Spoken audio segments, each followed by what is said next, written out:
Evet arkadaşlar, bugün sizi Sakarya Üniversitesi'nden bugün kulüpler tanıtımı yapılıyor. Buradan sizlere göstermeye çalışacağım. Ayrıca çok farklı alanları göreceksiniz. Gerçekten burada çok kulüp var. Neredeyse her şey burada. Şimdi size göstermeye çalışacağım. Evet.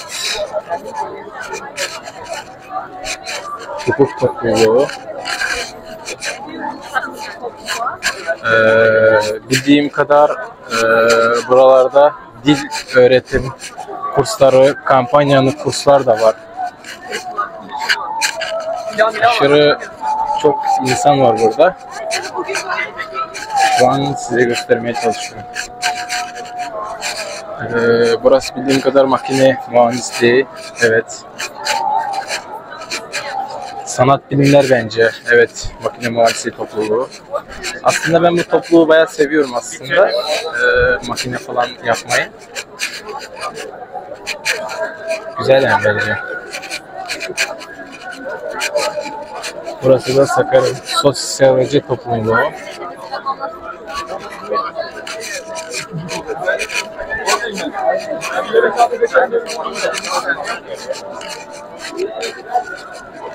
Mimar bölümler. Hepsi aslında Sakarya'daki topluluklar. Sadece dışarıdan gelen topluluk ya da kurslar da var bildiğim kadarıyla. İnsan topluluğu kulüp, yani nerede okuyorsa o fakülteden olanlar. Mesela burada Fenerbahçe kulübü var. İşte kulüp olarak. Burada da TOEFL hakkında bilgi veriyorlar.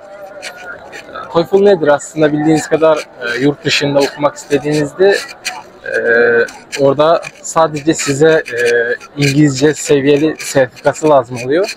Bu da TOEFL işte. Ayrıca biz yabancılara çok lazım oluyor. Aynı zamanda ihlal.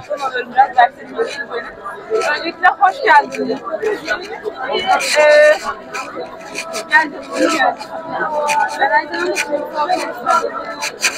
Tekrar dünyayı keşfet diyor. Yeniler kulübü.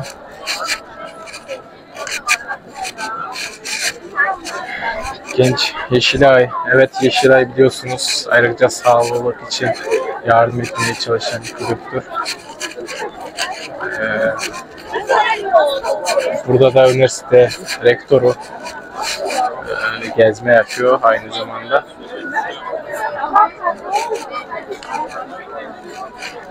Malzeme bölümler topluluğu.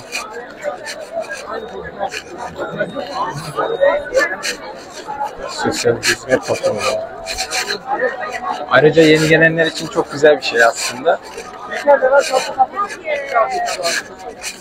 Merhaba. Nasılsın? İyiyim. Ne yapıyorsun? İşte öyle gezerken çekeyim dedim. Çekim yapıyorum. Yeni geldim. YouTube'a çekiyorum. Sen? Ders bitti mi? Evet. Güzel. Güzel çalış. İyi çalışmalar. Okay. Tell me yourself just my YouTube channel. Okay, we are a cybersecurity community in Sakarya University, and we are like having such a courses that are related to cybersecurity.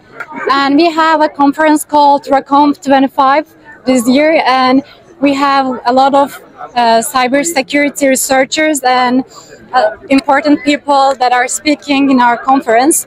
Also, we are having different courses in that conference too. And if you're interested in cybersecurity or like want to learn something new, you can join us. Thank you. You're speaking fluently.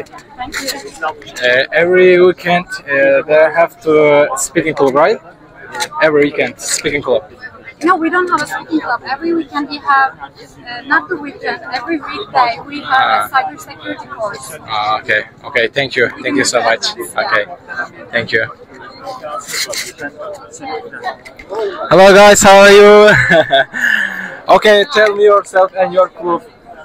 I'm Erki from Sachev. We are doing English and German translation and interpreting. We are It's mainly about socializing with other people and making new friends in English or maybe German. If you want to improve your English or German, you can come to our club. But it's free, like basically, we don't get any money from it. You just come to some designated hours, time, I mean. Then you improve your English or other languages. yes, that's all. Yeah. Thank you. Thank you so much. How are you? I'm fine, and you? We are good. I'm come back there in Turkey. You are like Yeah. blogger or something. Thank you.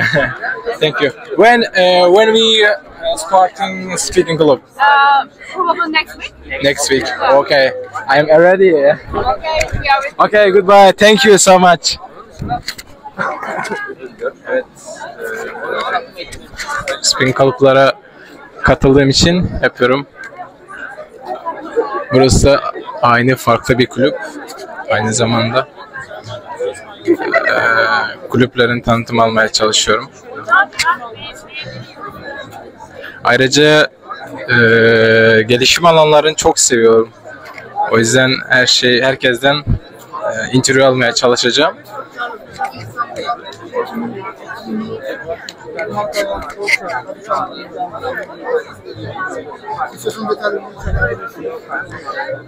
Ayrıca şuraya geçeyim.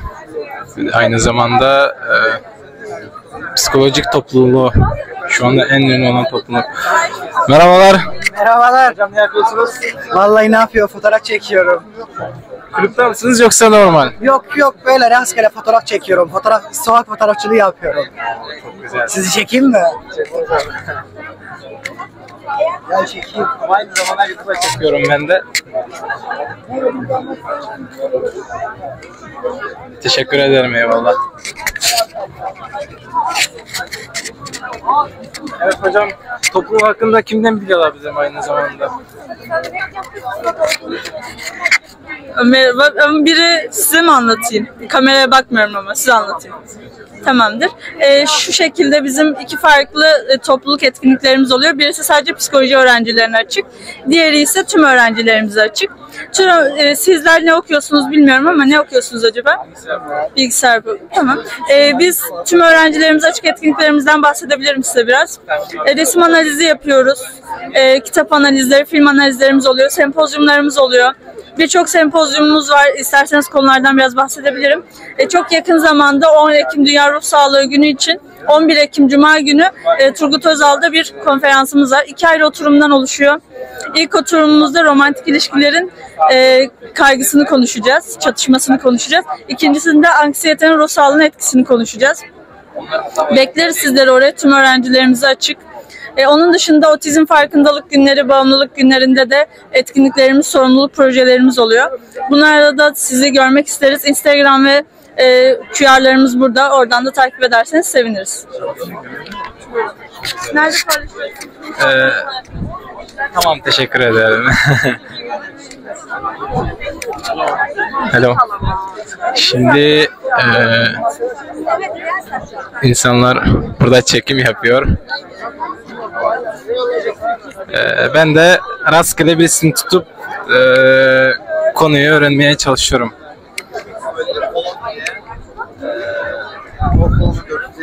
Evet, şu an Erasmus işte dünyanın Avrupa'ya gitmenin en iyi yöntemlerinden biri olan Erasmus programı hakkında bilgi almaya çalışacağım. Çünkü bildiğiniz kadar Erasmus Avrupa işte okumanız için bir dönem eğer sınavlardan geçerseniz size Avrupa'ya gitmenize hem de ücretsiz orada kalmanıza, ücretsiz yolculuk yapmanıza yardımcı olacak bir tek programlardan birisi. Aynı zamanda üniversitede çok ünlü, yani dünyada çok ünlü bir üniversite. O yüzden bilgi almak için şu an bekliyorum. Ondan kaynaklı şu an ben de tam olarak ne yapacağımı bilmiyorum Polonya için. Ben normalde Letonya için mesela. Evet hocam, özür dilerim sesinizi kestim. Kimden interview alabilirim bu bilgi hakkında? Sude sen de verebilirsin. Evet. Merhaba, hoş geldiniz. Ben İYSEN Sakarya Okul Kulübü'nün başkanı Esin Sezen Yegen. Peki biz İYSEN Sakarya Okul Kulübü olarak neler yapıyoruz? Öncelikle bizim kulübümüz uluslararası ofisle bağlantılı olarak çalışan bir okul kulübü. Uluslararası ofisimizin yapmış olduğu anlaşmalar sonucunda okulumuza Freemover ve Erasmus programlarıyla gelen değişim öğrencilerine önce biz eşlik ediyoruz. Onların buradaki ilk arkadaşları oluyoruz. Onlara ev sağlıyoruz. Çeşitli noter gibi, göç idaresinden izin alma gibi resmi işlerinde hem prosedürü yönlendiriyoruz hem de dil desteği sağlıyoruz. Bizim okul kulübümüz olarak çeşitli eğitim ve etkinliklerimiz bulunmakta. Öncelikle yabancı öğrencilerimizle birlikte Speaking Club etkinlikleri yapıyoruz. Direkt olarak İngilizce konuştuğumuz ve çeşitli İngilizce kalıplarını öğrendiğimiz, bunları da pratik bir şekilde uyguladığımız bir eğitim oluyor bu eğitim. Bizim çeşitli komitelerimiz var. Mesela tasarım komitemizde kendiniz eğer tasarım alanına ilgiliyseniz kendinizi tasarım alanında geliştirebilirsiniz. Yazılım komitemiz var. Yazılım komitemizde İYSEN Sakarya'nın web sitelerini yazabilirsiniz. Veya çeşitli yazılım projeleri içerisinde yer alarak ulusal bir network'te kendinizi yazılım alanında geliştirebilirsiniz. Bir de proje yazma komitemiz var. Bu proje yazma komitesinde siz de Erasmus Plus projelerinin nasıl yazıldığını öğrenebilir ve kendi hayalinizdeki projeyi yazabilir, hayata geçirebilirsiniz. Bu şekilde çeşitli alanlarda kendinizi geliştirebileceğiniz hem de bolca eğlenebileceğiniz, ulusal ve uluslararası network edinebileceğiniz çok güzel ve eğlenceli bir okul kulübüyüz. Çok teşekkür ederim. Görüşmek üzere. Maskeli alınca biraz ortalık karışacak ama çıkarıyoruz. Oyun üretim. Ayrıca burası bilgisayar alanında güzel bir yer diye biliyorum. ULİT, Uluslararası İlişki Topluluğu. Merhabalar. Evet, toplum hakkında bilgi alabilir miyim hocam? Topluluk hakkında bilgi alabilir miyim? Hangi kanal? Kendimize sadece üretiyoruz. Kendinize yapıyorsunuz. Evet. Kırgızistan topluluğu falan? Evet. Tamam. Uluslararası İlişkiler Topluluğu olarak 1992 yılında kurulduk ve birçok kesime hitap ediyoruz diyebilirim açıkçası. Kişisel gelişim odaklı eğitimlerimiz de var. Aynı zamanda alanında uzman isimler tarafından düzenlediğimiz konferans ve seminerler de oluyor. Zaten buraya baktığınız zaman geçmiş dönemlerde yaptığımız Dışişleri Bakanlığı, parlamento gezileri ve Avrupa Birliği'nde gezdiğimizi söyleyebiliriz. Siz de kulübümüze katılarak hem kişisel gelişiminizi artırabilir, aynı zamanda sosyallik kazanabilirsiniz. Çok teşekkür ederim. Kolay gelsin hocam. Evet, burası English Time. Bunlardan indirimli şeyleri sunmaya çalışıyorlar. Aynı zamanda öyle. Şu anda burasını çekiyorum. Burası valilik. Vali hakkında bilgi veriyorlar. Burası Serdivan Gençlik Meclisi diyor. Gördüğünüz gibi. Herkes topluluğu tanıtmaya çalışıyor. Gençlik Meclisi. Evet, merhabalar. Bilgi alabilir miyiz kulüp hakkında? Buyurun, bir şey olmaz. Aslında Türkiye'de en ayrıca...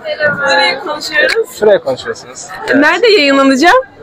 Sadece böyle. Ha, öylesine. Evet. Çok utandım ya. Biz Serdivan Gençlik Meclisi'yiz. Belediyeye bağlıyız. Evet. Çoğu toplulukla birlikte ortak etkinliklerimiz oluyor. Şehir içi, şehir dışı gezilerimiz oluyor. Ankara'ya gittik. Bu yıl da Ankara'ya gitmeyi planlıyoruz. Öyle WhatsApp gruplarımızdan, linkimizden okutabilirsiniz buraya. WhatsApp gruplarımıza girebilirsiniz. Instagram'dan takip edebilirsiniz. Şiir akşamları yapıyoruz, tiyatro düzenliyoruz. Bol bol aktivite yapıyoruz. O şekilde. Teşekkür ederim beni dinlediğiniz için. Instagram'ımız Serdivan Gençlik Meclisi. Abone olun, tıklayın, takip edin. Tamam, teşekkür Görüşürüz. ederim. Görüşürüz. Farklı yerde paylaşılacak.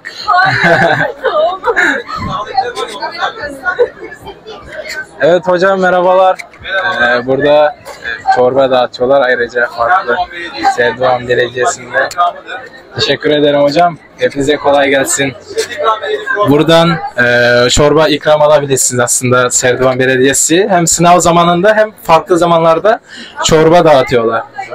Teşekkür ederim.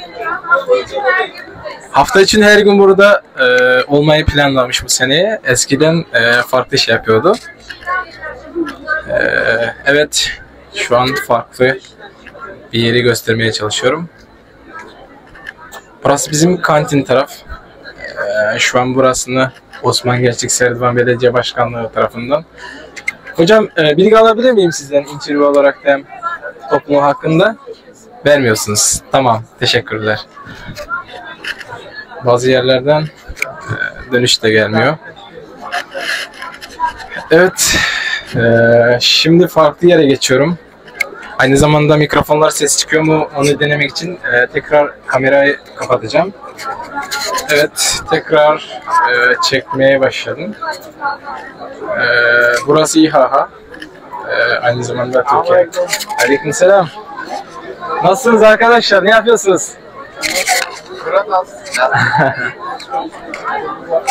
Selamünaleyküm. Das nerede sohbet? Şimdi taraftar çırpalattı. Yoldan. Kart böyle. Evet hocam merhabalar. Kolay gelsin. Hocam toplum hakkında bilgi alabilir miyim? Böyle biraz YouTube'umuz için paylaşmayacağım size. Biz İHA, Genç İHA, üniversitede iyiliğin geleceği toplu olarak, aktif olarak çalışmaya çalışıyoruz. İHA olarak internetten baksak çoğu bilgiye sahip olabiliriz. İnsani yardım vakfıdır. Gazze'de, Filistin'de, Lübnan'da, Keşmir'de benzeri insani yardıma ihtiyaç duyulan alanlarda elini kolunu uzatmaya çalışıyor. Üniversitenin içinde de sosyal faaliyetler, eğitime yönelik amaçlar, piknikler düzenlemeye çalışıyoruz. Haftada bir makale okuyoruz, kitap okuma etkinliklerimiz var, onları düzenliyoruz. Ayrıca Filistin'e yönelik basın açıklamalarıdır, yürüyüştür vesaire bunları yapıyoruz. Kermesler düzenliyoruz, oradan gelen gelirlere ihtiyaç sahiplerine yönlendiriyoruz. Farkındalık etkinliklerimiz var. Engelli haftasında helikopter pistinde farkındalık programı yapıyoruz.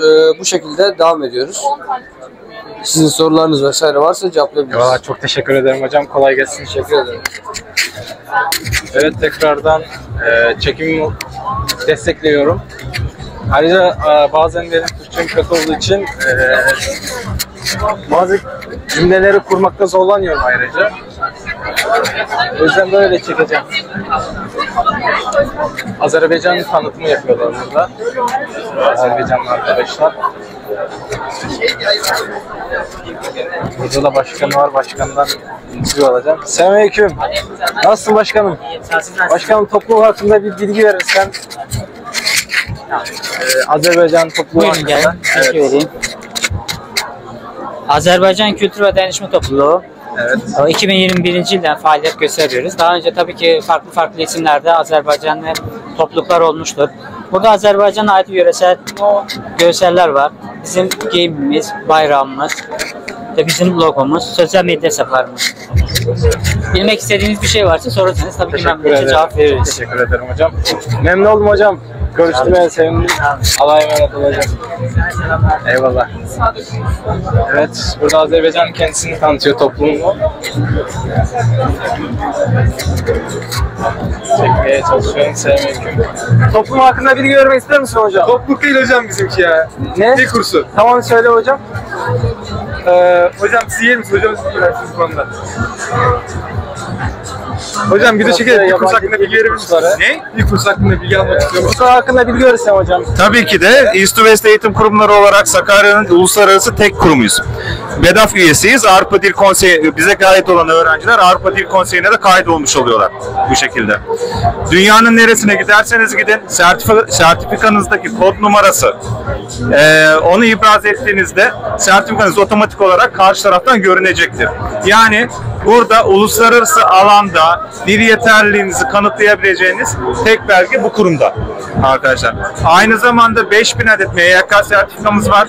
Saç ekiminden tutun da oto alım satıma kadar grafik, yazılım, finansal okuryazarlık, bitcoin okuryazarlığı gibi E-Devlet onaylı birçok 5000'e yakın sertifikada yine bu kurumda.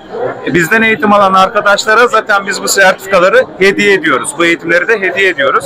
Yine yurt dışı danışmanlığı isterseniz Polonya'daki bütün üniversitelerle anlaşmamız var. Orada çalışma izninizi, oturma izninizi, üniversite kaydınızı, her şeyi biz hallediyoruz. Bütün vize işlemlerinizi biz yapıyoruz ve sizi Polonya'ya okumaya, istediğiniz bölüme, doktorluk ve diş hekimliği de dahil istediğiniz bölüme gönderebiliyoruz. Yine İtalya'da dünyada ilk 100'e girmiş 6 üniversitede yine anlaşmamız var. Yine aynı şekilde çalışma izninizi, oturma izninizi ve okul kayıt işlemlerinizi, vize işlemlerinizi biz hallediyoruz. Yine oraya sizi gönderebiliyoruz. Yine Dubai'de bir okulumuz var. Orada da isterseniz 1 aylık, 3 aylık, 6 aylık, 1 yıllık. Orada da tamamen İngiliz hocalarla beraber yatılı bir şekilde dil okuluna da gidebilirsiniz Dubai'de. Yani birçok daha fırsat var elimizde. Birçok fırsatlar. Burada hepinizi buraya bekliyorum.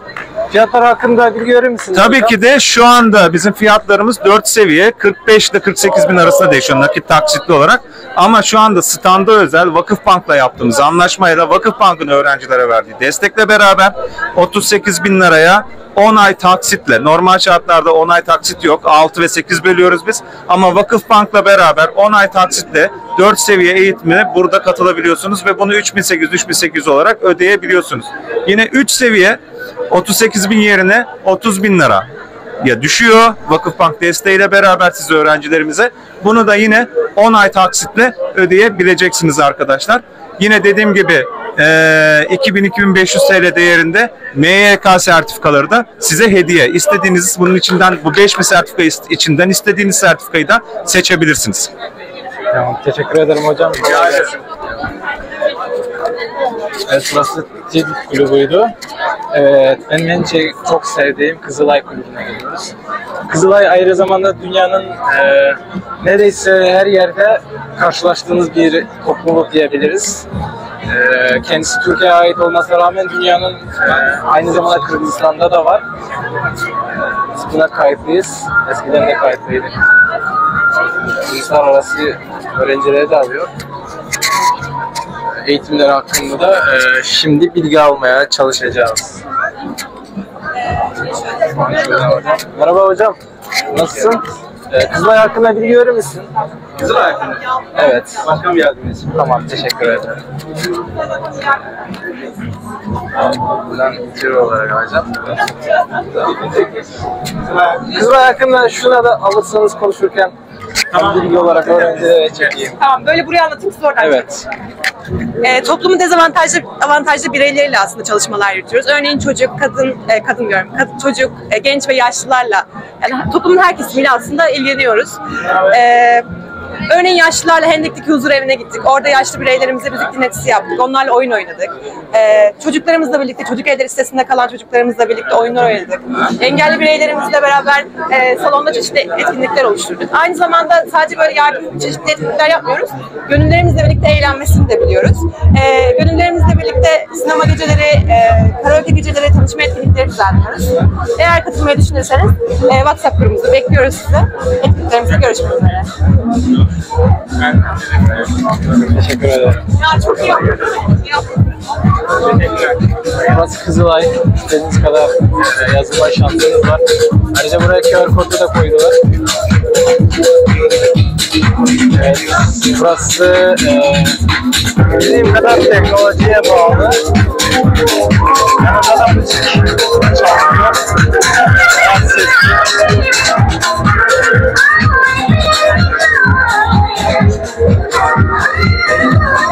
Burası da ülke ocakları. Ülkeleri tanıtım. Ayrıca Turan hakkında bilgi vermeye çalışan güzel bir öğrenci. Merhabalar. Evet, burası da çadır. Bütün Türk milletlerinin toplum tanıtımında göstermeye çalışıyoruz. Merhabalar hocam. Elim kısaydı. Geçen sene projelerinde gördüm. Evet hocam. Şu an video çekiyorum da bilgi alsam hocam sizden bu Turan büyük ocakları hakkında. Şurada 16 Türk devletimiz var. Evet hocam. 16 Türk devletimiz böyle genel merkezimizin çıkardığı bir kitap. Evet. Hikayesi şöyle, küçük bir kardeşimiz rüyasında Ziya Gökalp eşliğinde 16 Türk devletine yolculuk ediyor. Burada da UZEM var. UZEM ülke ocaklarımızın çıkardığı uzaktan eğitim merkezi. Amacı arkadaşlarımıza yardımcı olmak. Yani şöyle diyeyim, doping hafızayı biliyorsunuz. Doping hafıza gibi. Şeyden başlıyor, 4-5 yaştan başlıyor. KPSS'ye kadar devam ediyor. Burada bilgi hakkında oyunumuz var. Bilgi hakkında oyunumuz da genel merkezimizden çıkardığı bir oyun. Bil ve fethet oyununa benziyor biraz. Öyle diyebilirim. %100 Türk soruları var. Burada Türk devletlerimizin bayrağı var. Çok teşekkür ederim hocam. Kolay gelsin. Evet, burası da çadırımız kurulmuş. Güzel, bizim yetkililer gibi. Teşekkürler.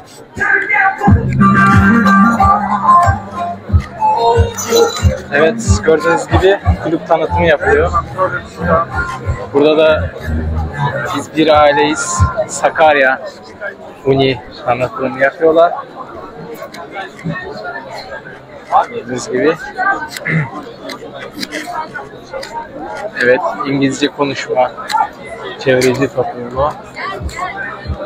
Buraya katılıyorum kadarıyla. Eskiden. Hello, how are you? Okay, tell me yourself and your club. What are you doing there? Sorry, I couldn't hear you. Yeah. Could you repeat it, please?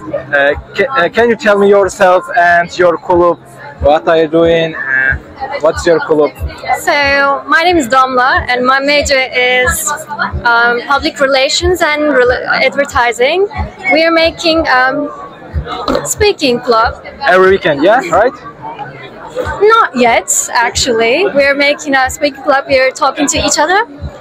And like, as you can see, we're really fun and colorful things, and we are pink because we are the women, and officially we are totally women. And we're making stickers, as you can see, and just a little bit uses, a little bit. Okay, thank you so much. Thank you. Ama izin almadan böyle Zaten çekmek. Yok, YouTube'a gidiyor şu an. Canlı. Evet, çekiyorum. Yes. Ama Ben de varım bunda, geleceğim zaten. kendine bakabilir miyim yani? Yok, şu an yok. Ne zaman bakabilirim? 3-4 günde çıkar. Teşekkürler. Goodbye. Evet. Çekmeye devam ediyorum. Burada da farklı topluluğun gördüğünüz gibi sahibi istiyor.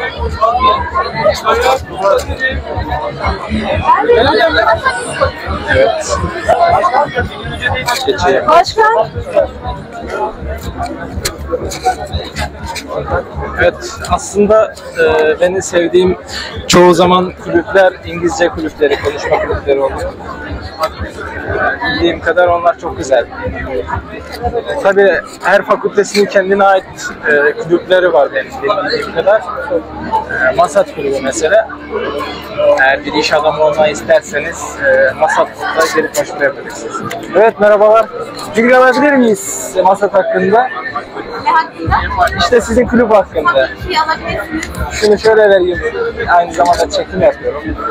Merhabalar. Genç Müsiyat Müstakil Sanayici ve İş Adamları Derneği aslında açılışı. Burada öğrencilerle iş adamlarını buluşturuyoruz. Bu öğrenciler iş adamlarından burs isteyebiliyor, staj isteyebiliyor, teknik geziler ve konferanslar oluyor. Bunlardan da faydalanabiliyorlar. Yani öğrencilerin tek başlarına ulaşamayacakları iş adamlarına ulaşmaları için bir olanak sağlıyor. İsterseniz katılmak. Kayda varsınız. Teşekkür ederim. Rica ederim. Evet.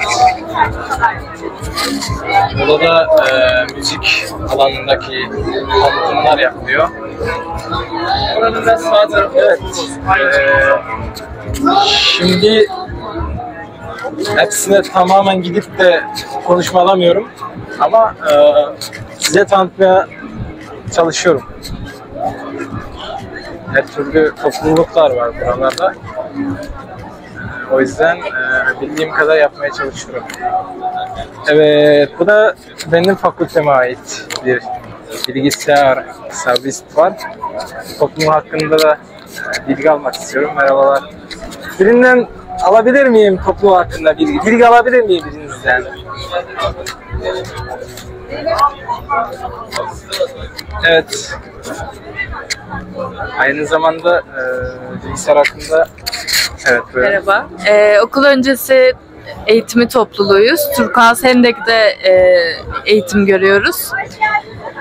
Bu şekilde üye olmak için barkodları okutabilirsiniz. Evet. Bu şekilde. Tamam, teşekkür ederim. Burası da bilgisayarlar için, bilgisayarcılar için doğrusu. Merhaba. Merhaba. Hocam şuradan sizin toplum hakkında bilgi alsam. Ha, evet. Ha. Evet, bilgimizi şöyle verelim. Biz bilgisayar topluyuz. Çoğunlukla bilgisayar mühendisliğine hitap ediyoruz ama ya her bölümden insan var bizde. Evet. Kameraya doğru konuşayım. Işık yanan kameraya bakıyorum. Evet. İşte CV hazırlama, kariyer planlama etkinliklerimiz oluyor. Onun yanında Turkcell'den, Türk Hava Yolları'ndan, şöyle söyleyeyim, Koçtaş'tan konuşmacılar geliyor.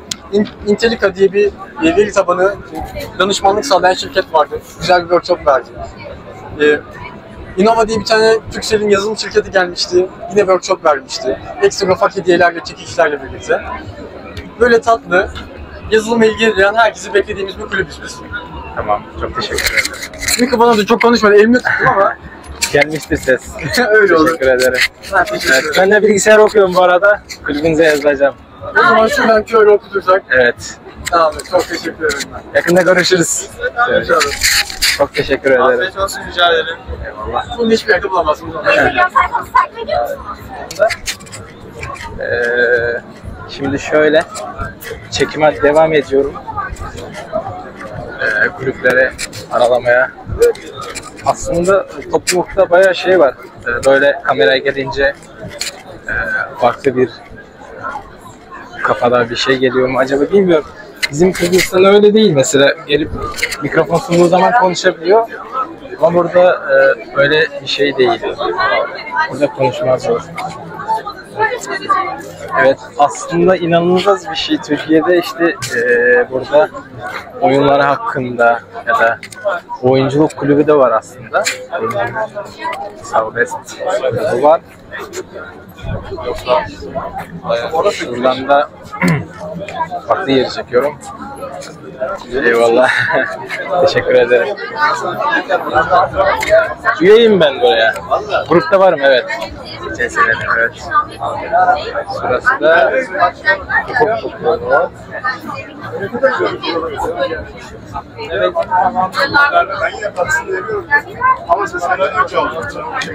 Evet, burası da merhabalar.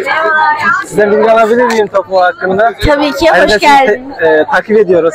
Evet, ben de seni takip ediyorum. Biz sanat tarihi kulübüyüz. Şu an çok heyecanlandım ama. Şey oldu. Sanat tarihi kulübü olarak çeşitli faaliyetler yapıyoruz. Gezi faaliyetlerimiz olabildiğince, elimizden geldiğince gezi faaliyetlerimiz oluyor. Daha doğru bir cümle oldu. LÖSEV haftasında LÖSEV farkındalığı için ilkokul öğrencilerine faaliyet yaptık LÖSEV'i anlatmak için. Kara kalem workshop'umuz artı olarak 8 Mart Dünya Kadınlar Günü'nde kadınlarımız için fotoğraf sergimiz oldu. Bu fotoğraf sergimizde kadınlarımızın, emekçi kadınlarımızın fotoğraflarını çekip onların izni dahilinde yayınladık, sergi yaptık. Daha sonrasında iftar çadırlarımızda, okulumuzda bulunan iftar çadırında arkadaşlarımızla birlikte iftar çadırında yardımda bulunduk. Allah! Evet, ufak bir kaza gerçekleşti şu anda. Daha sonrasında kitap bağış etkinliği yaptık. İlkokul öğrencilerine kitap toplayıp bunları ilkokuldaki arkadaşlarımıza bağışladık. Aynı zamanda şöyle gösterebilirim. Bu bizim yaptığımız faaliyetler, birkaçı daha doğrusu. Taraklı gezimiz oldu. Yine gezi faaliyetlerimiz olacak. Şu an çok heyecanlandığım için konuşamıyorum. İnşallah anlaşılır olmuştur. Teşekkür ederim. Ben de memnun oldum. Evet, burası çekim diyebiliriz. Aynı zamanda Genç Kadem. Merhabalar. Evet, siz nereden geldiniz? Ben mi? Ben Kazakistanlıyım. İlk sınıftayım ve burada yaşıyorum. Evet. Sizi de tanıyorum. İşte YouTube koşuğum. Evet. Oy çok Çıkarıyorum ha. Görüşürüz. Evet, her zaman karşılaşıyoruz bunlarla. Evet arkadaşlar, çok uzatmadan daha bilgi tanıtmaya çalışacağım. Burası da Filistin'e destek, Filistin toplumu.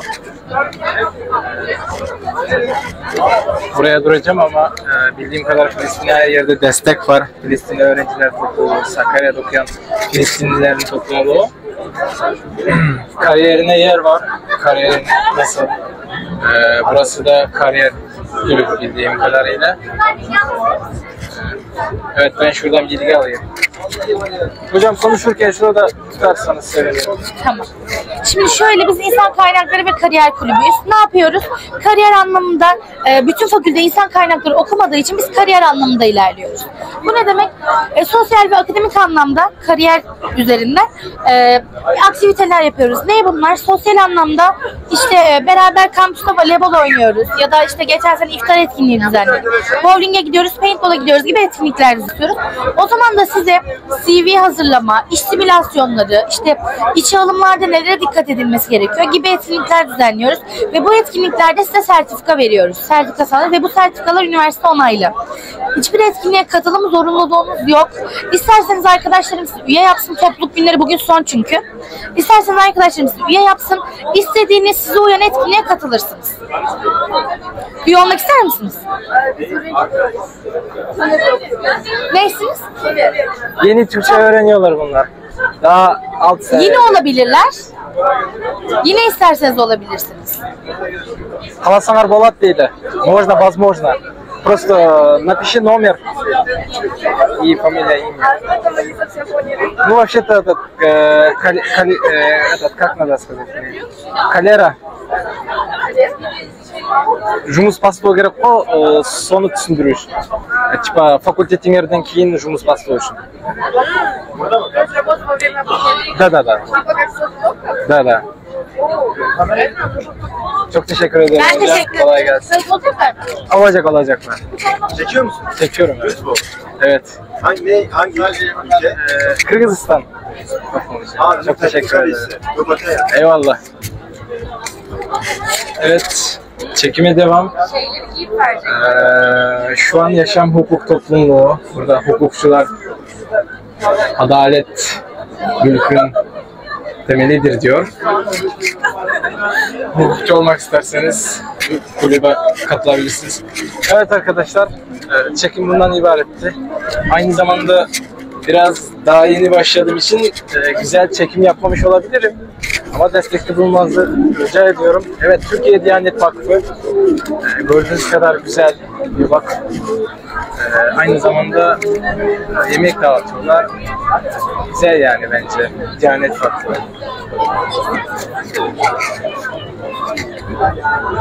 Abla memnun alabiliyorum. Aynı zamanda kitapları ücretsiz dağıtımı yapıyorlar. Diyanet Vakfı tarafından. Şurası da AGD diyor. Anadolu Gençlik Birliği diyor.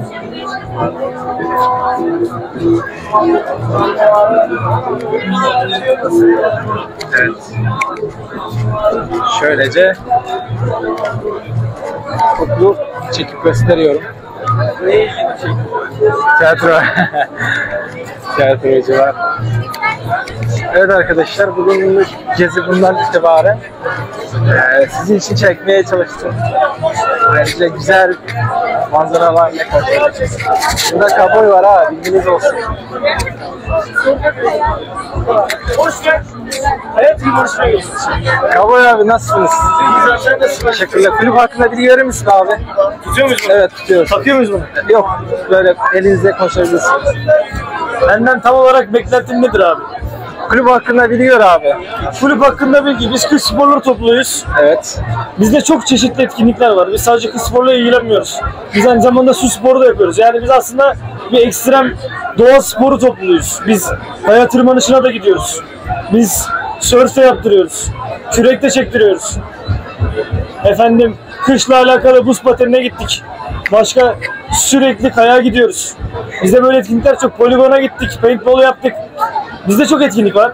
Biz çok eğlenceli bir topluluğuz. Hepinizi bekleriz diye. Tamam, çok teşekkür ederim. Şunu da sana eyvallah. Teşekkür ederim abi. Nerede paylaşayım?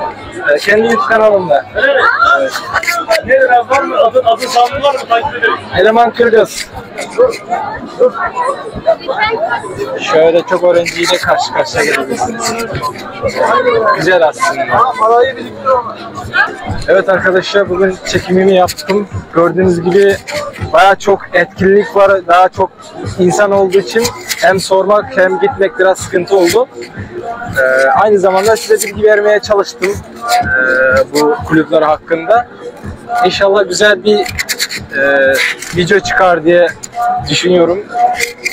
Aynı zamanda gördüğünüz gibi çok insan konuşmakta biraz, telefona bakınca Türkiye'de farklı bir düşünce mi var bilmiyorum ama herkes çekiniyor. O yüzden ben çekinmeyen insanlardan bilgi almaya çalıştım aynı zamanda. Kendinize iyi bakın arkadaşlar. Daha bizim kanala abone olmadıysanız tekrardan abone olun. Görüşmek üzere.